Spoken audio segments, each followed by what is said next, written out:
Welcome to the bridesmaids reception, the after party. Yeah. All right. Great job, everyone. So who has thoughts about the script? Who has thoughts about the movie, the reading, all of it, any of it? I don't know if I said that. Yeah. Speech, I don't know speech. I'm just so happy to be here. I'm also happy to be here, and I'm even happier to be here than she is. But I'm actually the most happiest of all. You can't be happier than the happiest, and but I can be the happiest of them all, and that's me, the happiest of all of them. That's yes. Okay, I'm a movie starring Aubrey Plaza. I am so happiest, so we're just gonna call it there and move on. I live at Disneyland. You can't get happier than me. Sorry. Okay, fine. Just kidding. Fine, you win the freaking happy contest. You happy? Are you happy now? Ironically, would that make him the winner or the loser if he says yes? I don't know. That's All right, moving on. Since we're all happy. All right. Erin, were you about to say something about it? No. Oh, sorry. I wasn't. You interrupted me with your happiness. But other people, other than her, who's all right, go ahead, Joe. Who's not as happy as she is wants to say something. I don't remember. I just wanted to say how great Angel was, first of all. Yes, absolutely. That was a blast, and you totally pulled, and just the Annie in general. Oh no! Oh, totally nailed the comedy. And okay, so for anyone watching, if anyone is watching, I don't get comedy other than watching it, but all I know is you can't force it. So that's the only thing. A lot of it was in the script, and you delivered, and Petra was laughing, so it worked. So much. Oh, good. And same with you, Erin. Like those two different Erin. Oh my God, and so funny. Whatever Melissa's name was in the script. Melissa McCarthy. Yeah, Megan. So funny. So good. Yeah. And everybody. It was a fun night. Like again, Petra cracking up. I don't know. I thought it, even though we had all our little mini intermissions, I thought it was great. It was fun. I like it when people laugh or cry. You like it when people cry? When I'm acting, yeah, I sure do. And that's what you want. That's the response you want. Yes, I do. Okay, there's a little bit of a masochist in me, I guess. A little bit of sadist too. You're hoping to make people cry, Angel. You can be a switch. It's okay. A little bit of man, you just couldn't take the compliments. I know. You froze and bailed. Froze right at the end, just like last week. You have to go back and you have to go back and rewatch the compliments there. Oh, yeah, we were complimenting you because that was like spot on. So good. You were bringing it. I was bringing it with somebody has to bring it. Everyone was bringing the gift, so we can all also bring it. I mean, it was a wedding, so people are bringing all kinds of. It has been brought. Okay. There was an entire gift table of wonderful performances, and we appreciate everybody. you. Yeah, it was fun. Giant cookies. First, thank you. Giant puppy for everyone. Oh yeah, giant frosted cookie shaped like what would it be? A script, I guess, a clapboard. what I don't know. What would our giant ridiculous inedible cookie be shaped like if we had one for table reading? Video camera, a pen. I think a script. I think a script. Zoom icon. Yeah. Oh yeah, the flashing recording button. Yeah. So yeah, I don't know if I mentioned it on here, like on the recording part, that how almost spot on the script was with how with the movie, and that's rarely what you'll see. So it was pretty much almost word for word everything, and that's I think Erin had mentioned. I think Erin. Oh, good. Yeah. I thought you froze that for a moment. Mentioned that maybe it was written after the fact, after all of the. I think it's just that as far as Judd Apatow's scripts go, he so rarely lets anything be cut that doesn't have to be. Oh, I didn't know that. Erin was pointing out that she saw. You say, Erin, 20 minutes. If you you can find them on YouTube. There's mixes of like all of the improv scenes where they just let them run. Yeah.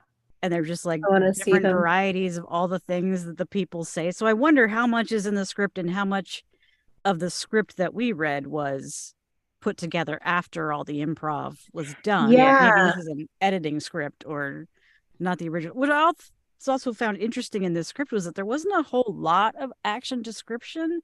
Yeah. And you just kind of, they must have known who was playing what. Like, I mean, there's references to Rhodes, like not speaking with an American accent, but does and they left. Yeah, that was Irish. That was Chris. Chris O'Dowd played who's from the IT crowd. Yeah. And and they wrote it in. They're like, he was originally going to try for an American accent. They're like, no, go with it. And they just, I guess, kind of incorporated that in. So yeah, actually now I'm wondering how much of this was like post script. Oh yeah, there was one part that was missing that I noticed. What's that? On that point, I was gonna say the only thing to reference that was Ted saying like, he talks funny, and that was it. Yeah. What were you saying? And when he said, or she said, I didn't know that. I thought you had to be born here to be a cop. Yeah. And he said, "Oh, it's because I'm so great. I'm so strong and wonderful." Yeah, the only part that I saw that was missed, and I was so looking forward to acting it, was when she drove by without a top on. Yeah, because in the movie, so. She does a bunch of random things. So like she drives by and like pretends to do a bunch of stuff as like Helen's steering the car. Who's driving the car? I saw it once like a decade ago, so please don't. Yeah. It's been a while. I actually listened to a podcast about the movie this morning. Oh. And they were talking about how the Hangover came out while they were making it, like either just before they started making it. So originally I thought, okay, when this movie came out, everybody was like, oh, this is the female Hangover. But actually they had already written it. They were already filming it. The Hangover came out and it was all takes place in Vegas. So there was originally supposed to be a Vegas scene and they ended up just cutting it out. Yeah, because it's like, what would be funnier if they didn't get to Vegas? Or what would be funnier than them going to Vegas? Well, what if they just didn't get to Vegas? And then they're like, actually, yeah, this can't be an original script then, or at least not the original, because they had like the entire, it's like 6 pages of this giant sequence thing that goes on, and Annie just gets progressively more and more upset when they go to Vegas, and they had to cut it. I remember that happening in the movie, but oh no, they don't go. What happens in the script, the version that we read is what happened. So that's what's weird actually. Now I'm curious. This can I saw like that, like I said, that giant list of people on the first page. I was like, now I'm wondering how where well, there's only a couple of writers on it, but those are like producers and stuff. But you're right, but like where in the production order does this script come? Because like there's a lot of, this is almost verbatim beat for beat from the movie. So this is almost like a transcript and not like a shooting script. Okay, Morgan, theory. It could have been written once they have already had everything together and submitted for awards. So because you have to submit the script to the awards, and so they submit the script with the dialogue used in the movie. So just a theory. So do you think they would have started with a script that was pretty close, or just kind of ideas and improv, or what? I always wonder how improv scripts are written. Yeah, I think like a block, like this is what you need to convey, do it. Kind of, or well, again, that's why I'm saying, because like I remember there was it was a good like 5 or 6 pages. It was an excerpt that one of my friends got a hold of, and it was just like them on the plane. And then when they got to Vegas, and I just remember like Annie just gets progressively more and more mad. They're doing all this amazing, fabulous, super pricey stuff, and she's just getting more and more upset. Like this old woman, like I think rips off, like she goes to like get like nickels or something, and this old woman like puts like 1 coin in her machine and it hits the jackpot. She gets so mad at her, she like tries to go after her. But why do I feel like I've seen that? Yeah, I feel like I've seen that in a different movie. No, that was my machine. That was my machine. I just left and And the lady does like that happens so often. That happens so often. It drives you nuts. But no, it's weird. Like now I'm wondering like if this is just I don't know some post filming like transcript almost that they put up. I think of like Curb Your Enthusiasm, for instance, which is an entirely improved show. Yeah. They must have scripts to now read. Yeah. Based on the episodes that actually premiered. So it could be something like that. Yeah. Like they just post-shooting needed something to submit. Yeah. And they may have liked the improv better than what they originally wrote. I think, like you guys said, like there might be some that have the rough ideas of the story beats or something and they improv it. But I also think a lot of them, they write out a script, the writer, whatever, like this is what I want. But then they just allow the actors that are great comedians and stuff to riff with it, go with it. And like, all right, do a different take. So many great comedians in it. So I don't know how, this is just a guess, but so the thing I was listening to earlier said, obviously Kristen Wiig and Annie Mumolo, I think that's how you say it, wrote it. Annie was the passenger on the airplane. Oh. That is the co-writer of the movie. The pregnant lady? Pregnant lady on the airplane. Yeah, she's the other writer. And they also wrote Barb and Star Go to Vista Del Mar, which is hilarious if you've seen it, but it's also very, very big and broad and campy. So the podcast I was listening to today, I don't know if it was accurate or not, but it kind of was suggesting that that's what it would have been like if it hadn't been touched by Paul Feig and Judd Apatow, and that they prefer big, like comedic cornerstone pieces of the script. So like the diarrhea scene and the plane scene would have been their cornerstone comedy scenes. It sticks in your mind. Yeah. Interesting. Yeah. I mean, that was largely at the insistence of Apatow to keep that one in. I don't think they originally had it like sketched, and it's like a lot of people were like, maybe don't go that far with girls, and it's like, no, they can absolutely do gross out. It's so memorable. It's so gross, but it also is hilarious in my opinion. Yeah. Especially I love it because it just like it actually reminds me of my actual girlfriends. Look away. Like, that is how we would do that. It was so funny. And then when she walks out with the bride, I have to share this. When the bride walks out and she's like going down and down the squad. Sorry, Selah, my oldest daughter, but I did it. I said it. Anyways, 2 years old.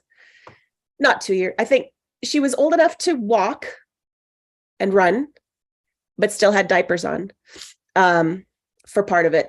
And she's running across the church in this gorgeous dress, this beautiful dress, all frilly and like big out on the bottom. She's running across, and then she starts to slow down and squat a little bit. And then it's like the slow motion, and she just squats and stops for a couple minutes and then back up and running. Like, oh my gosh, I know what just happened there, honey. So it totally reminds me of that. And every time I see it, hilarious and awful all at once. That's awesome. Little Perfect. Easier to accept on a 2-year-old or 1-year-old. I can't remember. It must have been one. Yeah. The interesting thing about this movie for me was that I saw it 3 times in the theater. Okay. And it was a different experience each time. So the first time I saw it with my group of girlfriends we had just done a wedding. We had just all been bridesmaids. Oh, nice. So we were dying because it was just all so fucking accurate, the way everything was running. And we still quote it to this day. And like our friend got this big house, and we still joke that like, where's our lemonade when we arrive? Yeah. Where's the butler? And then I thought it was so funny. I took my best friend to see it a couple weeks later.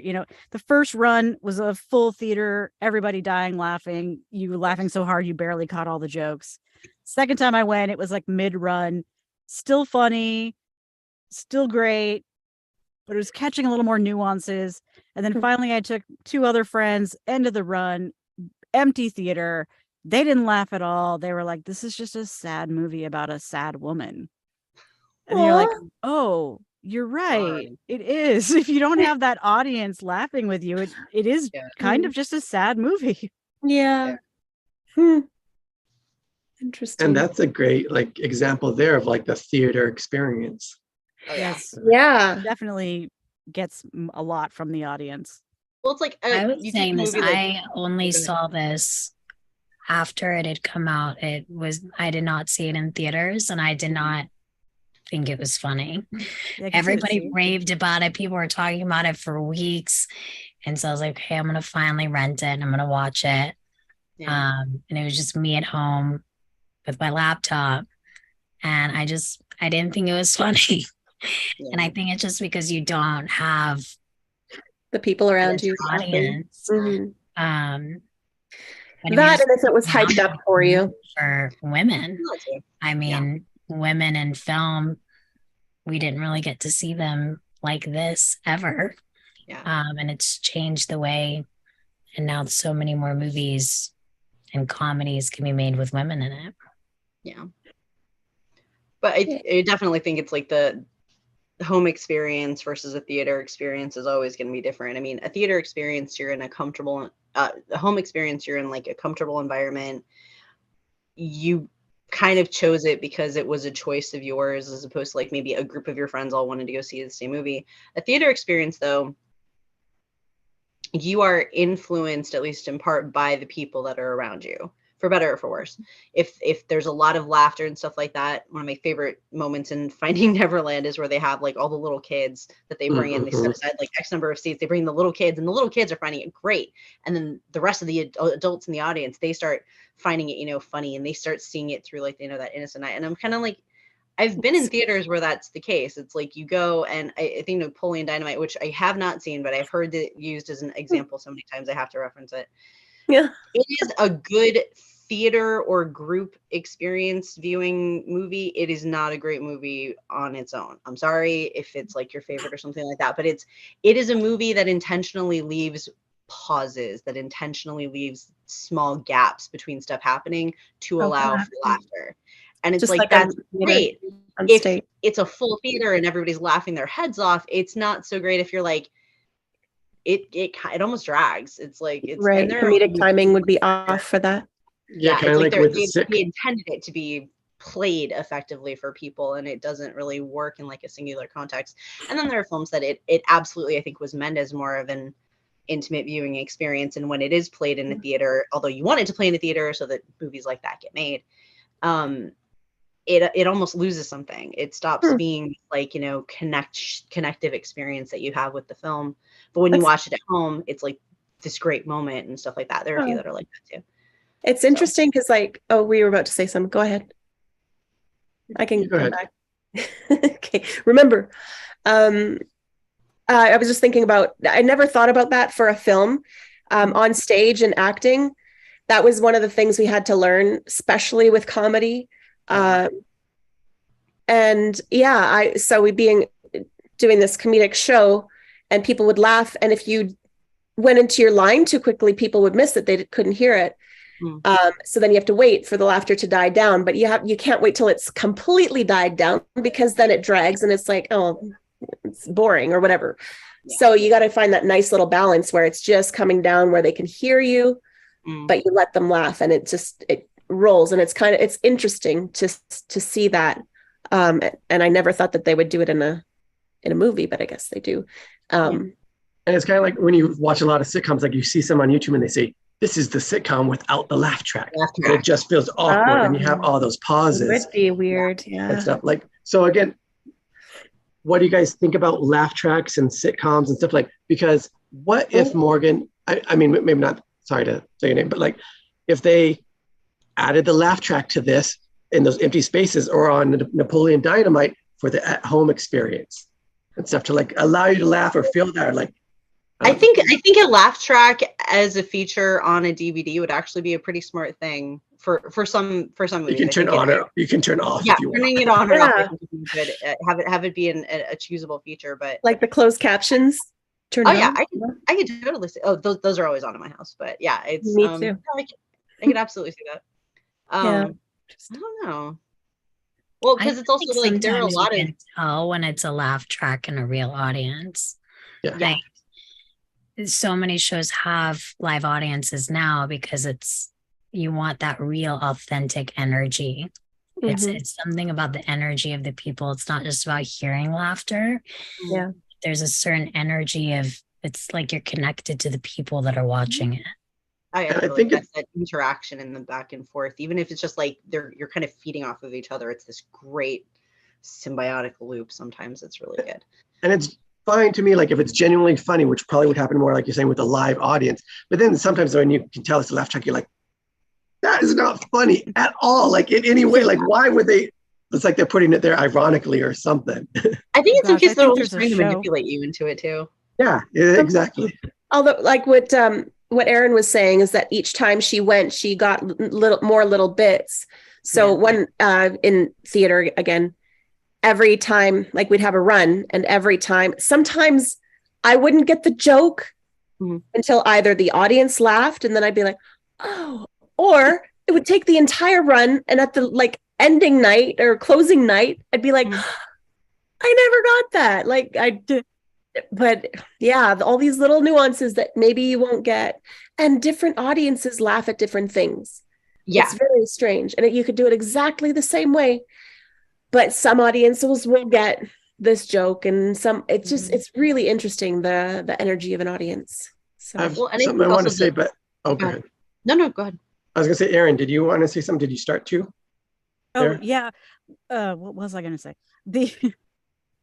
It's interesting because if you actually look at this script, it is this breakdown of this woman who's literally at the bottom of the barrel. Like everything's wrong, everything's bad, and yet it is still one of the funniest movies I've ever seen. Yeah, I had a producing teacher that once said, "Tragedy is comedy." Yeah, I think it's like everything that because you go in there and she's the like just really looking at everything as if it's happening to her. And you go in as your sort of like narcissistic personality. It's all happening to you. That's why you feel like it makes so much more sense to watch it. Well, I mean, at least as a woman who has been a bridesmaid. And you watch this movie and you're like, I get it. This totally sucks. I've been poor.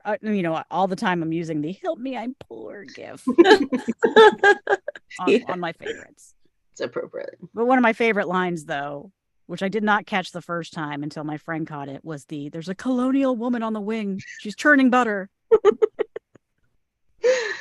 So I didn't remember that. I was like, I know that she said something. I could not remember what she did, but that was actually way funnier than I was expecting. It was pretty good. Also, listening to Vicky talk about breaking a blanket in half was funny. Oh, I know. Sorry. Half the lines out of her mouth were just they were gold solely for the delivery. It's like this tiny deadpan Canadian is delivering these lines. It just brings it up a notch. It was so good. Oh yeah. Skipping back to Angel's point about like theater and stuff, I did notice that like when you have like smaller community theater, local or something like that runs where it's a couple, you have like months and months of prep and then like 4 performances. So obviously like okay, leave little pauses where possible or something, and if the joke's not getting picked up on, just move on. But I did have one longer run like when I was a kid, and they taught us to like listen for the reactions, and you started learning how to gauge like how long the pauses and the holds needed to be in certain places.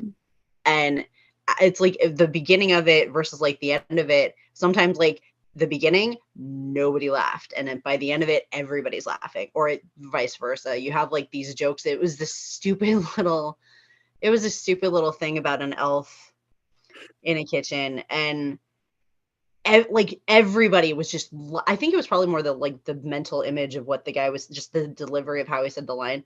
Everybody laughed at the beginning, and then like by the time we'd been doing it for I think about 3 weeks, we were getting into the last week of it, and it's like hardly anybody was laughing. They were moving on to like some other random part that I was like, I don't think that's funny at all, but whatever. But it was like the things that you look at, and then I think the whole canned laughter, which is like a pre-recorded laugh track versus an actual, this is filmed before a live studio audience. Yeah, because you want that interaction. It's not always like that's where you get the woo. Yeah, even the audio or the actors even getting to feed off. This is making me miss theater performance, because like you get the other actors to feed off of, but you also get the audience in real time. Yeah. So yeah, it's just even just in here, like you guys laughing makes actually roll the jokes. Yeah. Oh, yeah. Yeah. Fun. I did a play in college that was a comedy, and I was the lead of the play, and I was panicking because I thought everybody else's part was funny.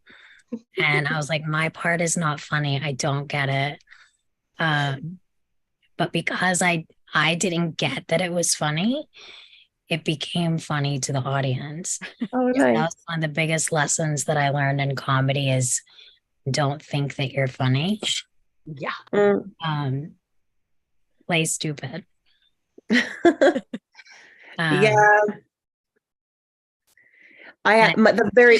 Sorry, were you going on more? No. Okay. The very first play that I was ever in, it was a comedy, and I was, I don't know, in my 20s, and I had no idea. I didn't know what comedy meant, but there was this veteran who was in his 80s, Sid. I can't remember his last name. Hilarious. He's so funny. He walks onto the stage and the audience will laugh. He's just got this way about him. And I thought, okay, well, I'll just kind of imitate him. And in my head, I'm thinking, I'm going to try to be funny. So he puts his hat down on the seat, and I thought it'd be funny to just sit on it. And it just was so awkward and terrible. And because I was trying to be funny, and it just doesn't work. You can't just try, you can't. I don't know.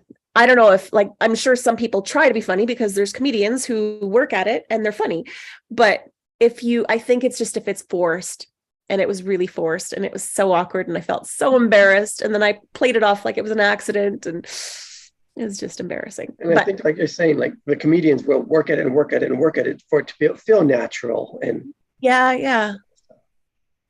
I wonder if like this script would have been funny if we hadn't already seen the movie. Because I'm reading it in Kristen Wiig's voice makes it funny. But without that pre-knowledge, I don't know if it would have been funny. Well, yeah. I think even just the comparison, because like I was able to kind of block out the movie. Like I said, I saw it once, and there are certain parts that stick with you that are seared into your brain. Yes. Like a cow with a branding iron, and almost smell it. It's so bad. No, but there are other parts of it. Like I completely forgot about the dog thing. I was like, there was a dog. There was Now Rebel Wilson and Matt Lucas playing the just uncomfortable albino. Oh my gosh, yes. That was uncomfortable. That sticks with me because I knew who at least one of those people were. And I'm like, okay. It is funnier when you hear it in Rebel Wilson's voice. Mm-hmm. But I have to admit, you did it so well. It was like until she mentions like the whole English muffin thing. It's like, I was like, I'm just gonna go with some different kind of accent because I can't do Australian. Yeah, no, you did it well though. It's like it kind of takes the character in a different direction. That's the thing. It's like Angel wasn't trying to be Kristen Wiig, nor should you try. They are Kristen Wiig. My daughter can do a perfect Kristen Wiig, not me. It's not that people can't do like an impression, but it's like that's not what we're here for. We're here to don't get me wrong.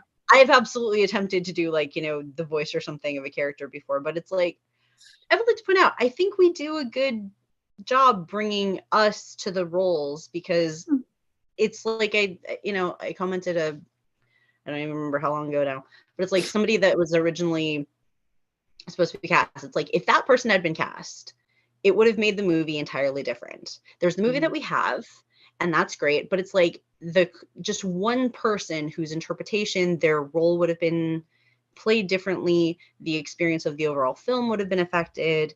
And for better or worse, it's just like I made the movie I made, you would have made the movie you would have made. And it doesn't make it better, worse, or indifferent. It's just two different experiences to be had. So that's the thing that I really like about this. It's like, I think to a degree we maybe bring the influence, especially if we're really, really familiar with it and we know it. But otherwise it's like you bring yourself to this. And I think that's a really important thing to remember. We are bringing one of my favorite audition stories is this guy who was auditioning for this big burly type character, serial killer. And he's like, I'm not that at all. He was this very thin guy with like glasses, very nerdy. And he was like, I obviously can't play this big burly guy. So he did it his own way. And he played like a kind of a slimy, nerdy serial killer. And he was the one that ended up booking the role. There you go. So it's so important to always go into any audition or thing doing whatever you do best and not just what people are looking for. Because everybody's going to go into the audition room trying to do the part. But what's going to make you stand out and, you know, show that you have talent is what makes you unique. And that's you. That's actually what you go ahead. Okay, if I remember that.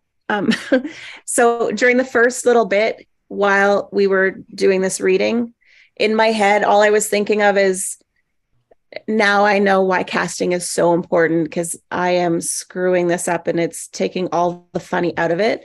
That's how I felt. I thought like, it's just, I am not a funny person. But like, I'm not saying that I'm just saying that because that's what was going through my head. And I was thinking about Back to the Future when they cast the wrong guy for the role first, and then they cast Michael J. Fox. And I thought, okay, I get it now. But I don't know. That's what was going through my head. So. Yeah, I'll quickly interject. I learned one thing in film school was called hedonistic calculus. I think I understood it incorrectly, but the gist I got was that, like, okay, in a certain period of time they wanted the dumb blonde role and they wanted Marilyn Monroe to play it, and they couldn't get her, so they got Kim Novak.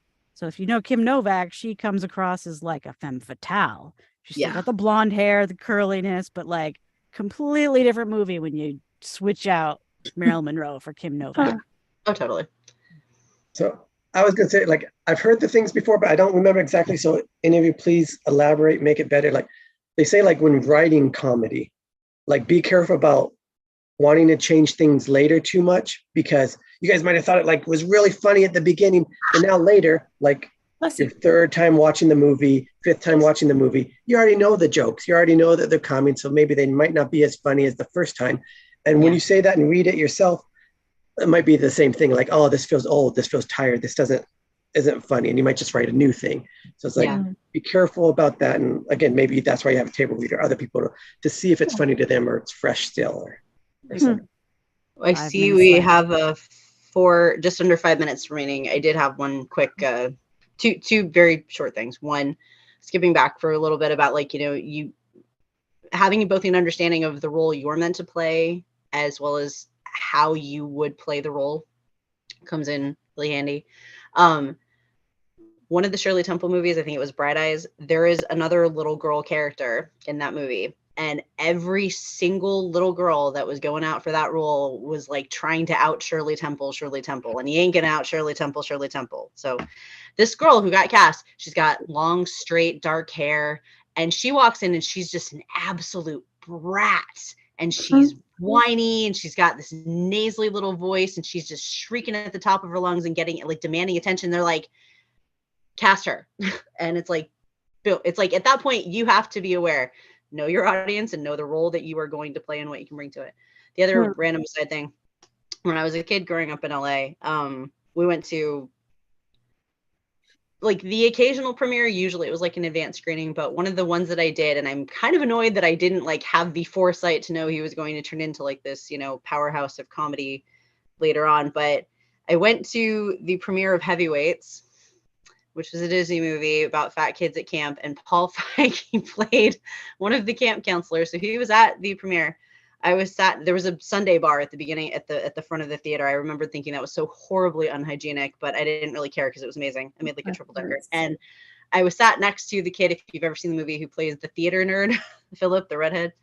And Paul Feig was like directly behind me and to the left, and his laugh is so funny.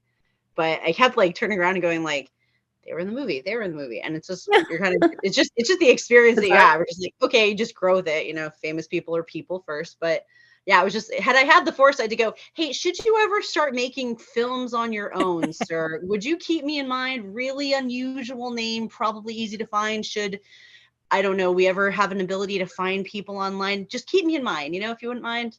My little 10-year-old self would never, but at the same time, it was a great event. Little 10-year-old Petra in an audience, all excited. Couple minute warning. Yes, 2.5 minutes. Okay. Do we want to do final thoughts, or do you guys want to come back in 5 and wrap up, or what do we want to do? I feel like we can call it. I think we can call it. It's a late night. It was, I had a wonderful time. Thank you all for coming. Comedies are usually shorter anyways, you know. Really beloveds, yes. Yeah. You guys were a great It was a lot of fun. bridal party. Yeah, it was nice.